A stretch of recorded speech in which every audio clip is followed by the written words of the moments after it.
ಇವತ್ತು ದಿನ ನಮ್ಮ ಧೀಮಂತ ನಾಯಕರಾದಂಥ ಎಸ್.ಎಂ. ಕೃಷ್ಣ ಸಾಹೇಬ್ರವರು ಇವತ್ತು ಬೆಳಗ್ಗೆ 2:45ಕ್ಕೆ ಅಗಲೀಕರಣ ಆಗಿದ್ದಾರೆ. ನಿಜವಾಗಿ ನಮ್ಮ ರಾಜ್ಯಕ್ಕೆ ಅಲ್ಲ, ನಮ್ಮ ದೇಶಕ್ಕೆ ಒಂದು ದೊಡ್ಡ ಆಘಾತವಾದಂತಾಗಿದೆ. ಅದರಲ್ಲಿ ನಮ್ಮ ಕಾಂಗ್ರೆಸ್ ಪಕ್ಷಕ್ಕೂ ಹೆಚ್ಚಿಗೆ ಇದಾಗಿದೆ. ಯಾಕಂದ್ರೆ ನಮ್ಮ ಕಾಂಗ್ರೆಸ್ ಪಕ್ಷ 1962ರಿಂದ ಪಕ್ಷ ಕಟ್ಟಿ ಮುಖ್ಯಮಂತ್ರಿ ಆಗಿದ್ರು, MP ಆಗಿದ್ರು, ಪಾರ್ಲಿಮೆಂಟ್ ಮಿನಿಸ್ಟರ್ ಆಗಿದ್ರು, ವಿದೇಶಾಂಗ ಸಚಿವರಾಗಿದ್ರು, ಗವರ್ನರ್ ಆಗಿದ್ರು. ನಿಜವಾಗಿ ನಮ್ಮ ಕಾಂಗ್ರೆಸ್ ಪಕ್ಷಕ್ಕೆ ಅವರು ಒಂದು ದೊಡ್ಡ ಪಿಲ್ಲರ್ ಹಂಗಿದ್ರು. ಇವತ್ತು ನಮ್ಮನ್ನೆಲ್ಲ ಅವರು ಬಿಟ್ಟು ಅಗಲೀಕರಣ ಆಗಿದ್ದಾರೆ. ಅದರಿಂದ ನಮ್ಮ ಕಾಂಗ್ರೆಸ್ ಪಕ್ಷದ ನಮ್ಮ ಮುಳಬಾಲ್ ತಾಲೂಕು ಕಿಸಾನ್ ಘಟಕದಿಂದ ನಮ್ಮ ಶೇಷಣ್ಣ ಆಗ್ಬೋದು, ನಮ್ಮ ಸೀನಪ್ಪ ಆಗ್ಬೋದು, ನಮ್ಮ ಮಾರಪ್ಪ ಆಗ್ಬೋದು, ನಮ್ಮ ತೋಡಿ ಶಿವಣ್ಣ ಆಗ್ಬೋದು, ನಮ್ಮ ರಾಧಾಕೃಷ್ಣ ಆಗ್ಬೋದು, ನಮ್ಮ ಐದ್ಲಾಪುರ ಅಶೋಕ್ ಆಗ್ಬೋದು, ನಮ್ಮ ಕಲೀಲ್ ಆಗ್ಬೋದು, ನಮ್ಮ ಮಂಜುನಾಥ್ ಅವರಾಗ್ಬೋದು, ನಮ್ಮ ರಾಧನ್ ಆಗ್ಬೋದು. ನಿಜವಾಗಿ ಎಲ್ಲ ನಾವೆಲ್ಲ ಸೇರಿ ಇಲ್ಲಿ ಶ್ರೀನಿವಾಸ ಸರ್ಕಲ್ ಅಲ್ಲಿ ಅವ್ರಿಗೊಂದು ಶ್ರದ್ಧಾಂಜಲಿ ಮಾಡಬೇಕು ಅಂತೇಳಿ ನಾವೆಲ್ಲ ತೀರ್ಮಾನ ಮಾಡಿ ಇವತ್ತು ಮಾಡಿದ್ದೀವಿ.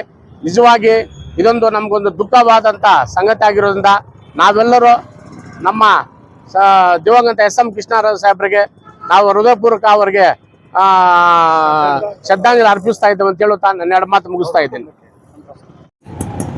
ಎಲ್ಲರಿಗೂ ನಮಸ್ಕಾರ.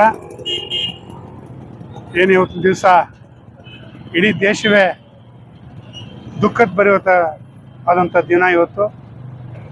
ನಮ್ಮ ನೆಚ್ಚಿನ ನಾಯಕರು, ಮಾಜಿ ಮುಖ್ಯಮಂತ್ರಿಗಳು, ಹಿರಿಯ ಮುತ್ಸದಿ ರಾಜಕಾರಣಿಗಳಾಗಿದ್ದಂತಹ ನಮ್ಮ ಶ್ರೀಮಾನ್ ಎಸ್.ಎಂ. ಕೃಷ್ಣ ಸಾಹೇಬರು ಬೆಳಗಿನ ಜಾವ ಇವತ್ತು 2:30ಕ್ಕೆ ನಿಧನರಾಗಿರ್ತಾರೆ.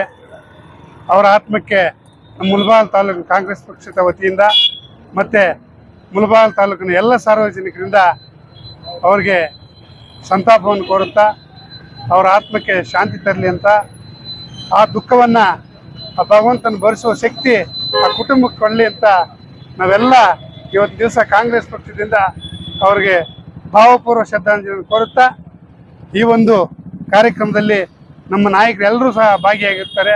ಅವ್ರಿಗೂ ಸಹ ಒಂದು ಸ್ವಾಗತವನ್ನು ಕೋರುತ್ತಾ ಈ ಒಂದು ಸಭೆಗೆ ನಿರ್ಣಯವನ್ನು ಹೇಳ್ತೇವೆ.